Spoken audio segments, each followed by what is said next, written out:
In the middle of last year, I came on board with TADWA to work on a project for a client who has a spinal injury, where he has a 14-acre block and still needed to use a ride-on mower to mow the lawn on the block. Living on 14 acres takes a fair bit of maintenance, and obviously, prior to my accident I was pretty well doing everything myself, so we've probably got 3 or 4 acres that need to be mowed on a weekly basis in summer. So as soon as I got home, the first thing I had to sort of consider was how we're going to do this. For me, it was very important. The last thing I want to do is be stuck inside, too often.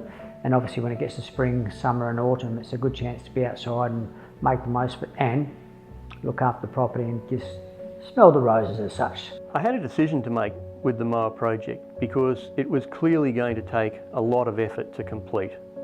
But it was an important project for TADWA and clearly an important project for Gary in his situation. So the brief I gave to Ralph was, I don't care how long this takes, I don't care how much this costs, we're going to do this right.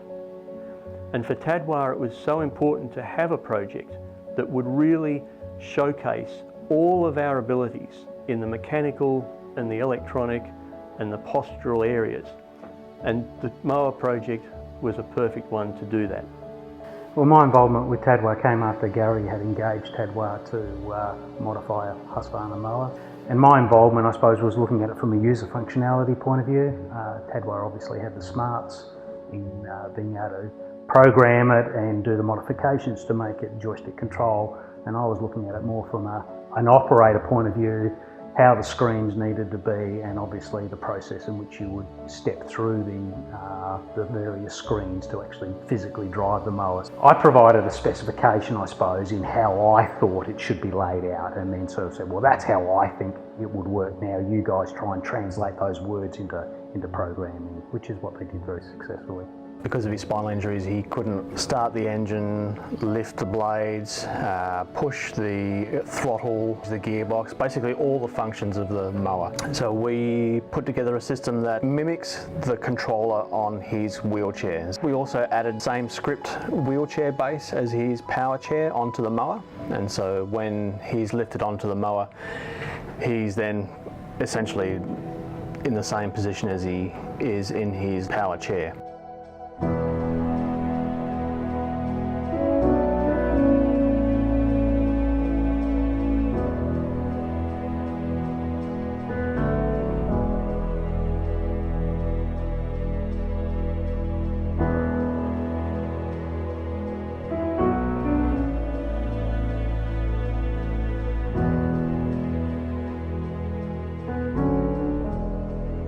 The support from his carers and friends and his wife was fantastic, because everyone was still pushing and pushing to get Gary onto the mower.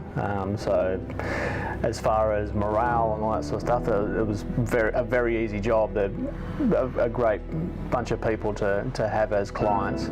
The end result was pretty well what we discussed in the early days, and that was obviously to start stopping and turning the blades on and off and making all the adjustments that I need to effectively get around this property.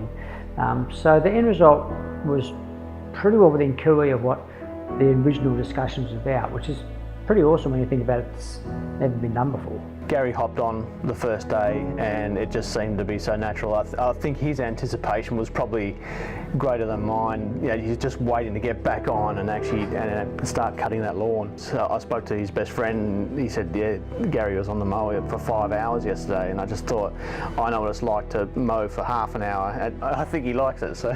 For me to get out there and spend 4 or 5 hours just mowing the lawn is good for the soul. Very good for the soul, and that's basically what we're getting out of it, as well as obviously getting the job done. Just get in and do it. Why sit back and contemplate what you can do? Instead, you might as well get out there and just do it.